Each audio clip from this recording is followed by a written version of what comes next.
नमस्कार।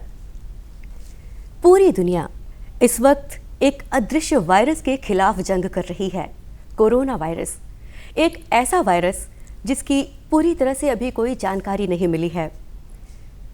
सभी हैरान हैं और इससे कैसे बचा जाए, वैक्सीनेशन की प्रक्रिया, रखरखाव की प्रक्रिया, इस विषय पर आज बात करने के लिए हमारे साथ स्टूडियो में उपस्थित हैं डॉक्टर मुकुंद जी श्रीवास्तव। सर, बहुत बहुत स्वागत है आपका। धन्यवाद। आप मंडलीय जिला चिकित्सालय कबीर चौरा वाराणसी में वरिष्ठ चर्म रोग विशेषज्ञ के पद पर हैं। सर, आपका बहुत बहुत स्वागत एक बार फिर से। सबसे पहले आपसे जानना चाहेंगे कि जैसा कि आप देख रहे हैं, सीज़न चल रहा है, हर घर में चाहते ना चाहते हुए लोग बीमार पड़ रहे हैं। तो ऐसे में ये कैसे पता किया जाए कि ये जो सर्दी, खांसी, जुकाम या बुखार है, ये सीज़न का बुखार है या फिर कोरोना वायरस का?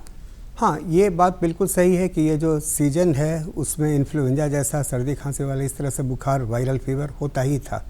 ये हर साल की बात है। लेकिन पिछले साल भी कोरोना वायरस का प्रकोप हुआ। लेकिन पिछले साल में और इस साल में एक बहुत बड़ा अंतर ये है कि पिछले साल जो स्ट्रेन था वो काफ़ी कमज़ोर था, इसीलिए उसके कोरोना वायरस हमारे शहर में, हमारे देश में आया ज़रूर, लेकिन ये कोई बहुत बड़ी तबाही करके नहीं जा पाया, बहुत आसानी से कंट्रोल में आ गया। लेकिन इस बार चूँकि ये वायरस में एक गुण होता है कि वो अपना रूप बदलता रहता है, जिसको म्यूटेशन कहते हैं, और इस बार वो चूँकि कई बार अपना रूप चेंज कर लिया, तो ये जो डबल म्यूटेंट जो स्ट्रेन आया है ये वाकई बहुत ख़तरनाक है और ये बॉडी में बहुत तेज़ी से अंदर घुस जाता है, बहुत तेज़ी से इन्वेट कर लेता है, और जब इसका प्रकोप फुल फ्लेजेड जब दिखाई देने लगता है तो इतना ज़्यादा भयंकर हो जाता है कि जो पिछले सालों में हम लोगों ने कभी नहीं देखा ऐसा। ये तो बात बिल्कुल सही है कि इस बार जो कोरोना वायरस का प्रकोप है बहुत ज़्यादा है। अब रह गई बात कि यदि कोई भी इन्फेक्शन हुआ, ये जो वायरल फीवर होता है, तो कैसे समझें कि ये कोरोना वायरस की वजह से है या फिर किसी और कारण से। तो सारे वायरल फीवर में एक जो शुरू से होता है कि नाक थोड़ी बहने लगती है, गले में खराश होती है, बुखार होता है, तो हल्का बुखार, ये सारे वायरल फीवर में यहाँ तक कॉमन होता है। लेकिन कोरोना वायरस में क्या है कि ये जो गले में खराश है वो तेज़ी से बढ़ने लगता है। उसके बाद सबसे बड़ी बात है कि उसमें सांस लेने में दिक्कत होने लगती है, जो कि आम वायरल इन्फेक्शन में नहीं होता है। और उसके बाद आजकल तो एक अवेयरनेस आ गया है कि सब लोग पल्स ऑक्सीमीटर रखने लगे हैं, और पल्स ऑक्सीमीटर में जब दिखाई देने लगता है कि ऑक्सीजन का जो लेवल है वो काफ़ी कम होने लगा। ये केवल और केवल कोरोना वायरस में होता है, ये आम वायरल फीवर में नहीं होता। तो ये एक मोटा मोटी इससे अंदाज़ा लगाया जा सकता है। उसके अलावा फिर ये है कि जो बुखार है, आम जो वायरल फीवर है वो 5-7 दिन में धीरे धीरे कम होने लगता है, लेकिन कोरोना वायरस में 5-7 दिन में कम नहीं होता, बल्कि ये यदि ज़रा सा भी आदमी लापरवाही करे तो ये बढ़ता चला जाता है। जैसा कि मैंने अभी कहा, पिछले 1 साल से हम इस भयावह महामारी से जूझ रहे हैं, लेकिन तभी कोरोना वायरस के नए स्ट्रेन ने आकर लोगों को भयभीत कर दिया। तो जो लोग हॉस्पिटल नहीं पहुंच पा रहे हैं या फिर घर में खुद को आइसोलेट कर रहे हैं, होम क्वारंटीन में हैं, तो ऐसे में आप उनको क्या कहेंगे, कैसे वो अपना ख्याल रखें? सबसे बड़ी बात है कि जो वायरस किसी के बॉडी में इन्फेक्ट किया, यदि कोरोना वायरस भी हो, तो शुरू में वो बहुत आसानी से उसको कंट्रोल किया जा सकता है। ये होम आइसोलेशन का पूरा बेसिक थ्योरी ही इसी बात पर है, क्योंकि यदि हम बाहर घूमते रहें और हम नॉर्मल काम धाम करते रहें, कई लोगों के संपर्क में आते चले जाएं और बीमार भी हैं, तो फिर वो कुल मिला के जो बॉडी का एक इम्यूनिटी का जो है कि उस कैसे काम कर पाए, तो वो आपके एक्टिविटीज़ में बॉडी का इस तरह से एनर्जी जो है उसमें खर्च होता है। तो फिर वो जो ये पार्ट है इम्यूनिटी वाला, इम्यूनिटी के काम करने का, जो नॉर्मल इनेट इम्यूनिटी कही जाती है, वो नहीं हो पाता है।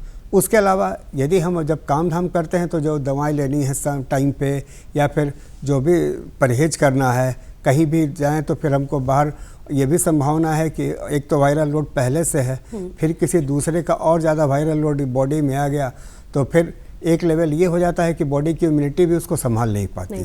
अच्छा सर, इसी कड़ी में जैसे कि होम क्वारंटाइन तो हैं और बीमार भी हैं, तो ऐसा सोचे कि हम दिखाए ना डॉक्टर को और हम खुद से ही दवाई करनी शुरू कर दें, तो ये कितना सही है? ये बड़ा अच्छा प्रश्न है और ये एक कन्फ्यूजन भी है लोगों को।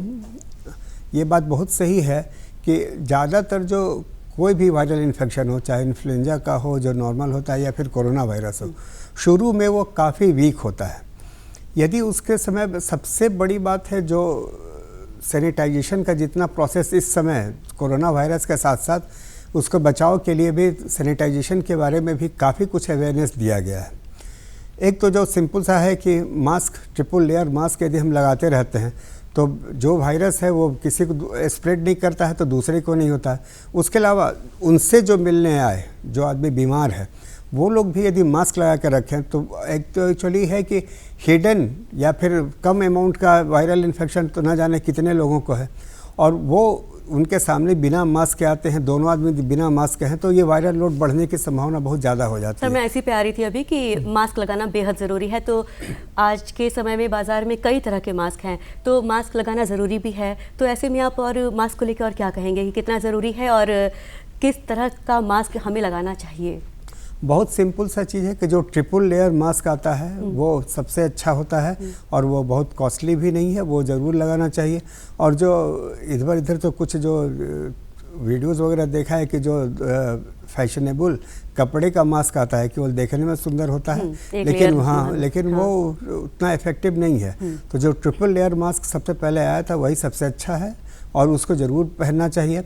और जो आदमी ऐसे जगह पर रहता है या फिर उम्मीद है कि यहाँ पर हमको ज़्यादा वायरस का या फिर इन्फेक्शन का चांसेज हैं, जैसे यदि कोई हॉस्पिटल आया या फिर बाज़ार गया, तो उसके लिए उचित है कि वो डबल लेयर ले, उसी का डबल लेयर कर ले तो काफ़ी हद तक वो खुद तो बच ही सकता है और दूसरे को भी यदि वो संक्रमित है उसको खुद पता नहीं है तो दूसरे लोग भी बचेंगे उससे। सर, ऑक्सीजन की काफ़ी बात हुई, तो ऑक्सीजन की आपूर्ति कोरोना के लिए कितनी ज़रूरी है? और आपसे ये भी पूछना चाहेंगे कि बनारस में इसकी क्या स्थिति है?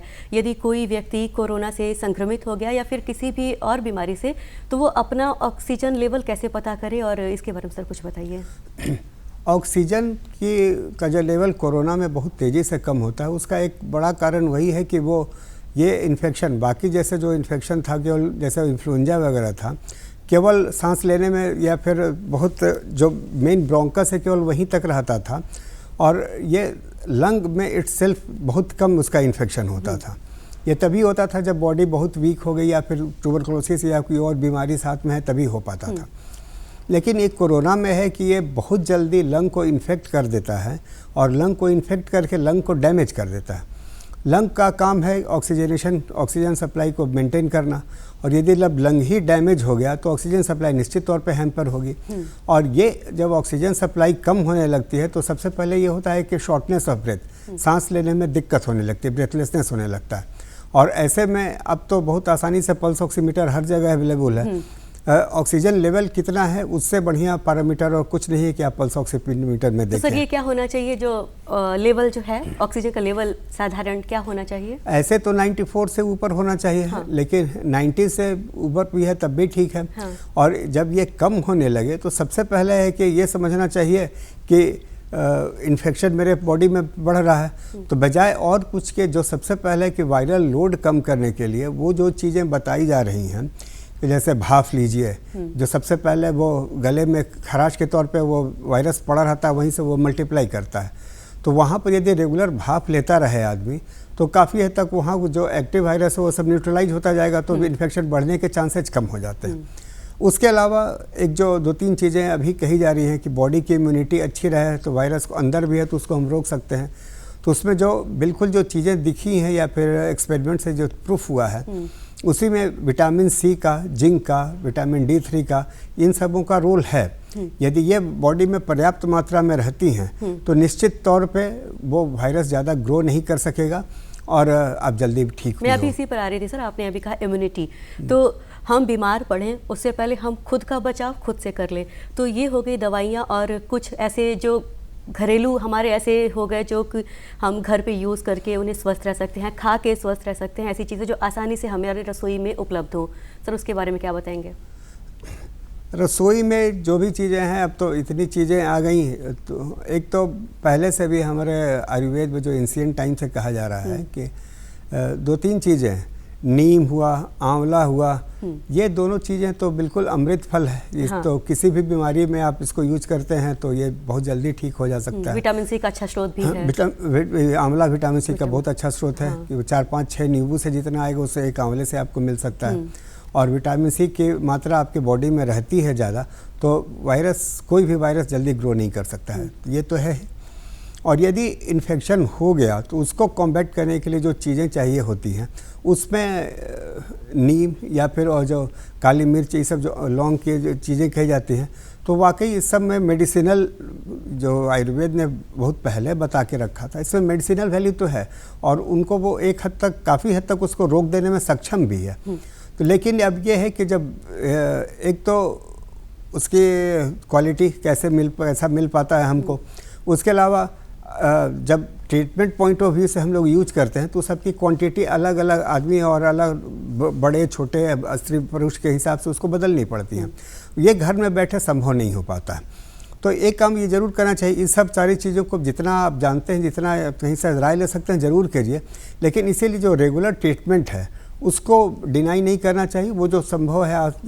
और अब तो ये है कि कोरोना वाकई भयानक स्थिति में ज़रूर है, लेकिन 90% कोरोना इन्फेक्शन में आपको हॉस्पिटलाइजेशन की ज़रूरत नहीं पड़ती, अलग से O2 की ज़रूरत नहीं पड़ती।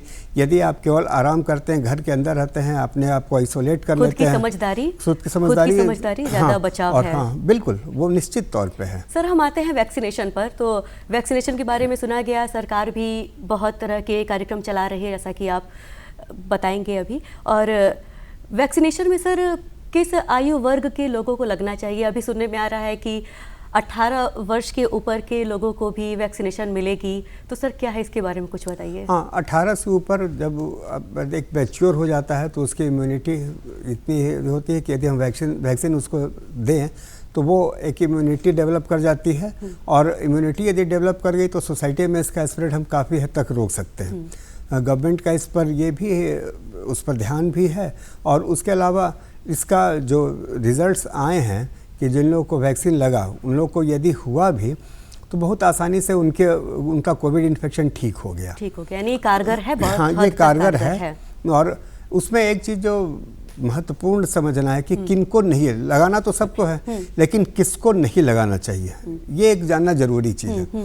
तो उसमें वैक्सीन में जो भी चीज़ें होती हैं, यदि आपको प्रीवियसली किसी वैक्सीन से दिक्कत हुई है या फिर आपको कभी इस तरह का हुआ है कि किसी दवा से रिएक्शन हो गया, आपको हॉस्पिटलाइजेशन की ज़रूरत पड़ी या दवाओं की ज़रूरत पड़ गई, तो आप ये बात पहले बता दीजिए, क्योंकि उसमें या तो डोज कम दे करते हैं या फिर नहीं भी देते हैं। तो ऐसे लोगों को नहीं देते हैं। उसके अलावा प्रेग्नेंट लेडी को नहीं देते हैं। और यदि आपको अभी सर्दी खांसी है, आपको पता नहीं है कि कोरोना है या फिर किसी और वजह से है, तो ऐसे लोगों में वैक्सीनेशन यदि हम करते हैं तो उनका इन्फेक्शन बढ़ जाता है। सर, चलते चलते आपसे एक आखिरी सवाल, आप हमारे दर्शकों से क्या अपील करना चाहेंगे? सबसे बड़ी बात कि कोरोना इन्फेक्शन भयानक ज़रूर है इस समय, लेकिन ये इन्फेक्शन शुरुआती से ही भयानक नहीं होता, बहुत माइल्ड फॉर्म में रहता है शुरू में। एक तो आप इससे बचने का प्रयास करें, जितना जो बचाव बताया जा रहा है, मास्क पहने, सैनिटाइज करते रहें, 2 गज की दूरी बनाए रखें, ये काफ़ी इफेक्टिव है अपने आप में रोकने के लिए। लेकिन इसके बाद भी यदि खुदा न खास्ते आपको हो सकता है तो तुरंत आप अपने आप को आइसोलेट कर लें, ताकि आपसे किसी और को ना हो और आप में भी ये स्थिति गंभीर ना होने पाए। और जितना खान पान का ध्यान रखें, जो दवाएं आपको दी जाती हैं उन दवाओं का रेगुलर सेवन करें, आराम करें, प्राणायाम करें, एक्सरसाइज करें, ताकि आपका लंग इन्फेक्टेड ना होने पाए। तब निश्चित तौर पे यदि कोरोना होगा, कई लोगों को मैंने देखा है, हमने खुद भी ट्रीट किया है, क्योंकि अस्पताल में डॉक्टर्स बहुत कम हो गए हैं तो हम लोग भी कर रहे हैं ट्रीट। तो ऐसा बहुत सारे लोगों को है जिसमें बहुत आसानी से हफ्ते भर के अंदर सारा उनका प्रॉब्लम खत्म हो गया, स्मेल वापस आ गया और बुखार चला गया, सोर थ्रोट खत्म हो गया और सकारात्मक रहे। बिल्कुल सर, आप हमारे स्टूडियो में आए, आपने वैक्सीनेशन से जुड़ी जानकारी पर इतनी अच्छी जानकारी दी, इसके लिए आपका बहुत बहुत शुक्रिया। तो दर्शकों, सकारात्मक रहें, स्वस्थ रहें, सुरक्षित रहें। नमस्कार। नमस्कार।